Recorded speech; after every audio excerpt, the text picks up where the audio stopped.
Hey everybody, it's Matt again. I'm here for my first day post-surgery update. I had a really easy surgery last night. I had PRK at 5 o'clock. I went in about 4 o'clock to start my pre-op. Just getting ready stuff.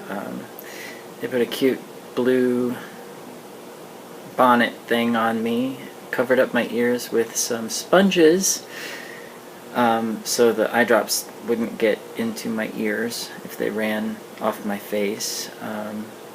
They iodined my eyes and put some cute little blue booties on, I guess to keep the dirt and stuff from the snow we had outside out of the operating room.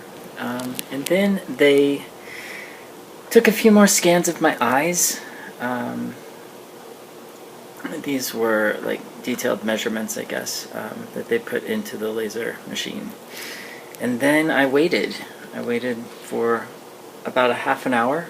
And while I was waiting, the person ahead of me was having their LASIK procedure done, and so I was able to watch that on the video screen, and it was just like everything I'd seen on the internet. So I was thankful for the research that I had done in watching the procedures, so I knew what to expect. That really helped me and helped ease my mind, I think. It definitely took a lot of the pressure of the unknown off of the situation. Oh, I forgot, when I got there they gave me a Xanax and a Vicodin pain pill, very first thing, and they sent me home with Vicodin, more Vicodin, and 4 sleeping pills they sent me home with. I used 2 of them last night, one immediately when I got home so I could rest, and then I woke up around 9:30 and then took another pain pill and another sleeping pill, and I slept until morning. I guess with PRK it's very important that you sleep and keep your eyes closed for the first night, so that the epithelial layer can begin its healing process. Okay, as for the surgery, it was over before I knew it, honestly. I got taken into the laser suite and positioned on the bed, if you could call it that. It kind of feels like a dentist chair that they've leaned all the way back. But there's a cradle for your head to lay in, and I got 2 squeeze balls for my hands and a teddy bear, and then they covered me up with a blanket to keep me warm. They proceeded to position me under the laser machine to get my eyes lined up with the machine. And before they did anything, the Dr. Code from Chelsea Eye Ophthalmology, who's wonderful, and I'm not getting paid anything or any discounts or anything for these reviews, but that is who I went to. And he did a wonderful job. His bedside manner is terrific. But he explained everything to me before he did it, which also helped my nerves, I think, that and the Xanax, I'm sure. But he got my eye lined up. He explained all of the tools. With PRK, they do not cut a flap in your eye.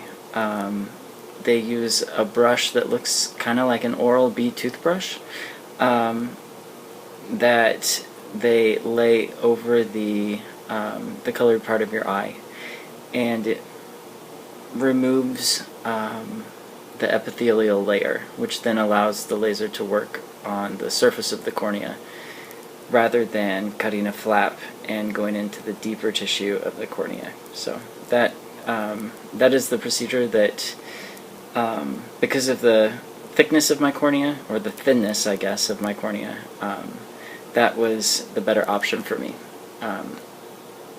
So, yeah, they put numbing drops in my eyes, and some antibiotic drops, and a drop that he described as like liquid ibuprofen or Motrin.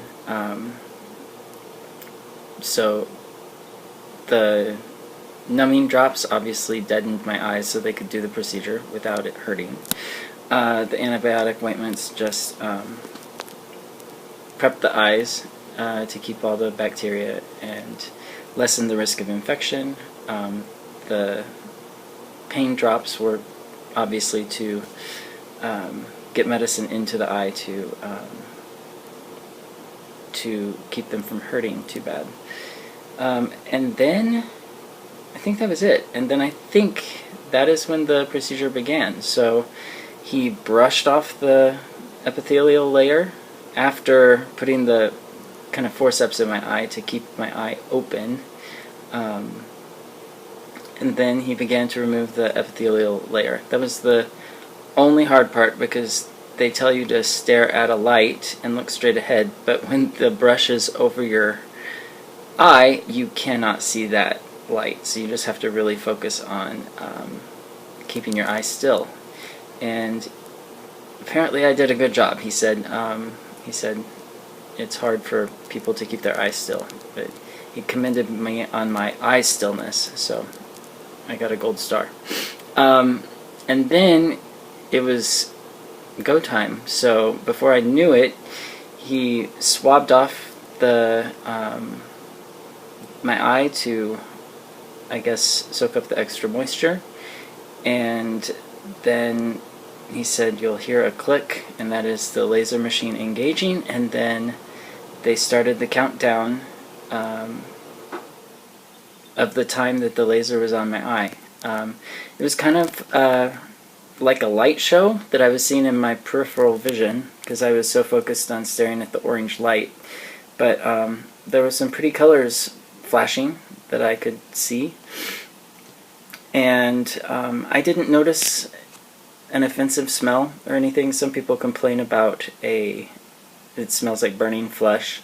There is a smell, but it kind of just smells like a hot machine, and it didn't really freak me out at all. And honestly, I think my first eye, my right eye, is the one they did first, and that was under the laser the longest, and I think it was just over 30 seconds.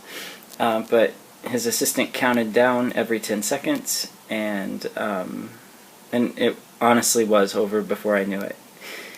And then the most uncomfortable part of the procedure happened.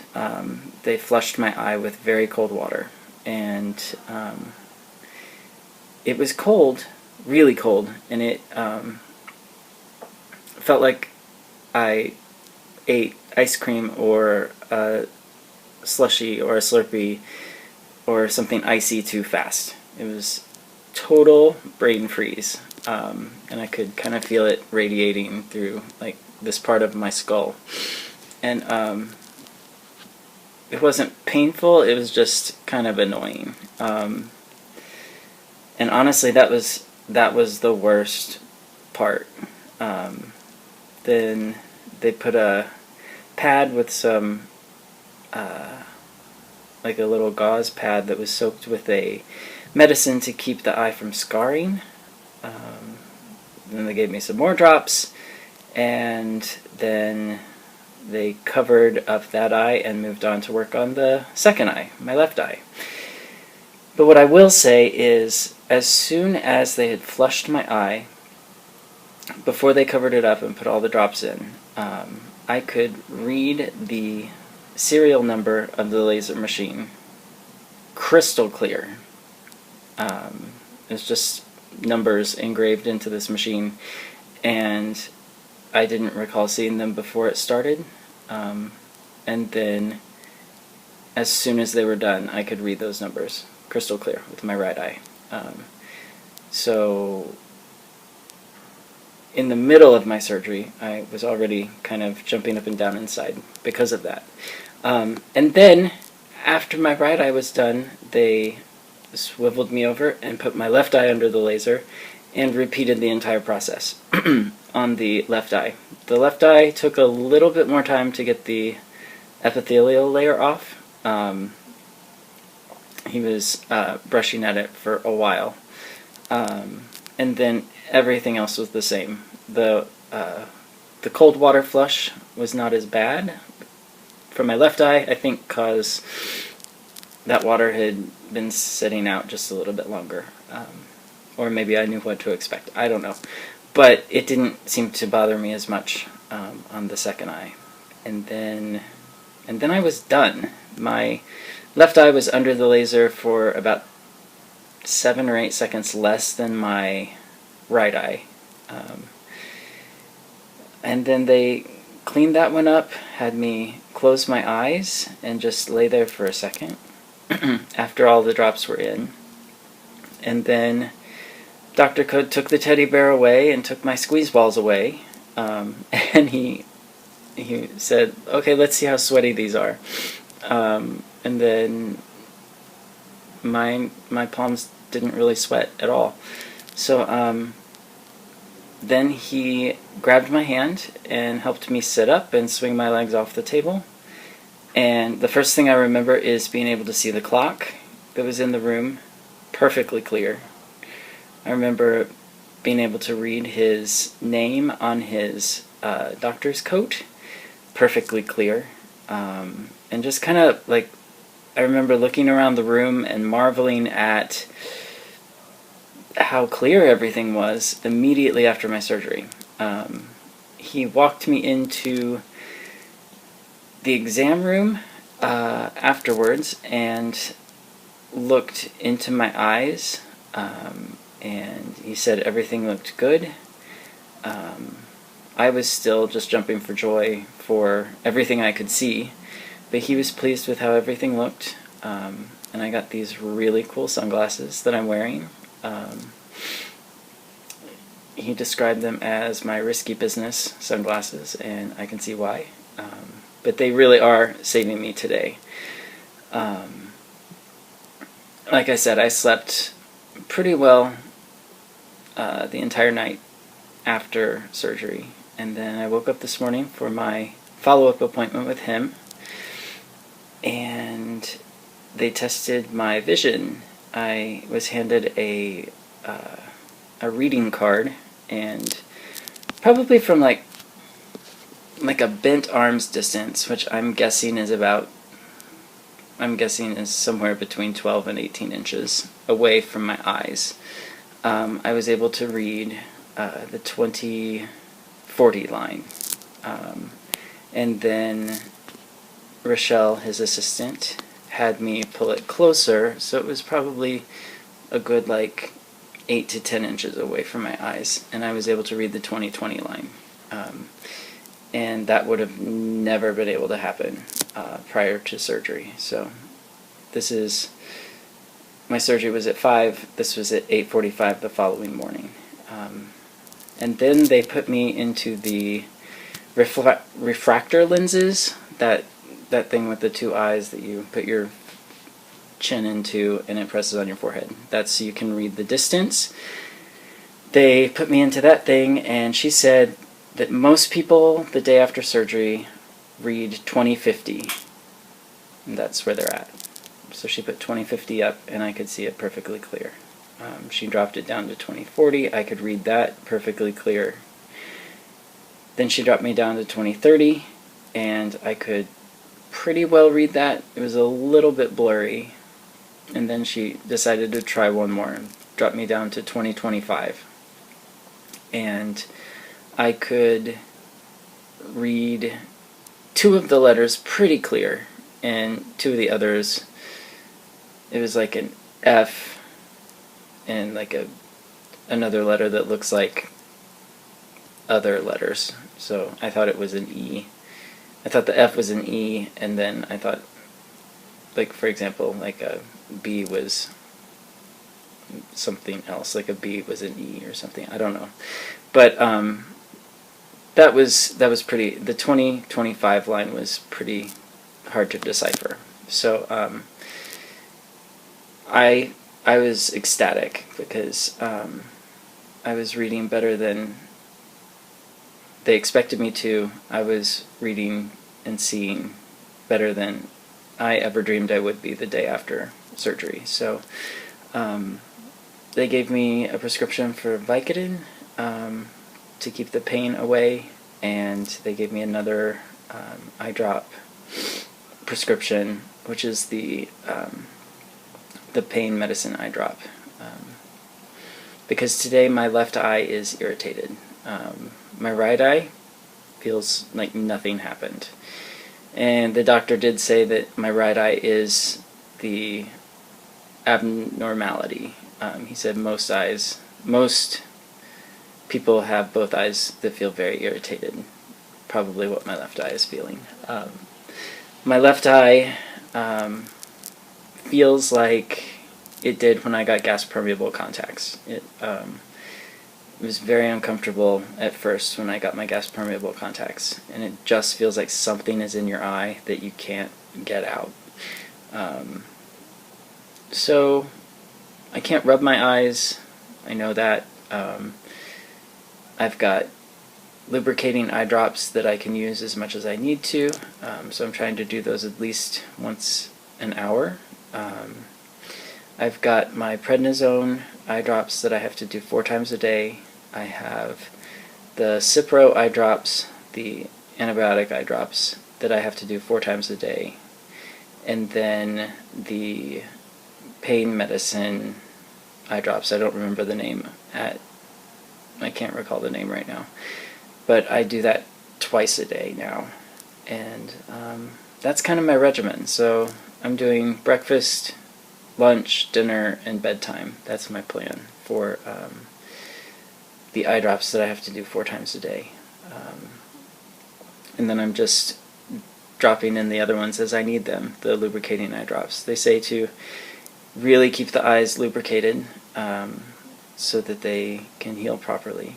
And I walked home from the eye doctor appointment and stopped at the CVS, and the cool air outside, it is winter in New York, the cool air outside really helped my eyes. It helped them feel soothed, I guess. I don't know. I just remember remarking that my left eye felt very irritated inside my apartment and inside at the eye doctor. But walking home, it felt okay. And I think that was just because of the cool air, kind of keeping the eye chilled. I think that helped. So the rest of the day has just kind of been spent hibernating. My apartment is dark. I just turned this light on so you can see me. And I am wearing my sunglasses while I'm inside, just because it keeps what light there is coming through the window darkened. My eyes don't really want to be open today, especially my left eye. If I could just put a patch on, I think my right eye would be fine today. If I could just cover up that left eye, I think that would help. But I am just trying to not push it. I'm trying not to spend a lot of time on my iPhone or my iPad or computer or watching TV. I'm really just trying to minimize my eye strain because my eyes don't want to work today. They had a lot of trauma yesterday, and they just want to be quiet and be relaxed. So I'm letting them. I'm listening to my body. So I'm just kind of in my PJs, lounging around in bed, and my dog is being good and not trying to lick my eyeballs like he sometimes does. He's being a good nurse. And Nick is taking very good care of me. Made me breakfast, made me lunch, and yeah, it's the healing has definitely begun. The doctor did say today was probably going to be my worst day, and if this is my worst day, then the rest of the healing process is going to be cake, because honestly today has not been anything that has been too hard to handle. So I count myself lucky that I've got a good support team here, that I've got that I had a great doctor do my surgery. His staff was amazing. They gave me a thank you gift of beautiful champagne glasses to celebrate not needing my actual glasses anymore, which I thought was a really, really nice touch. It was a very thoughtful gift and totally a surprise. So so thank you, Dr. Code and Chelsea Eye Ophthalmology. That was above and beyond anything I ever dreamed of. So I'm going to sign off now.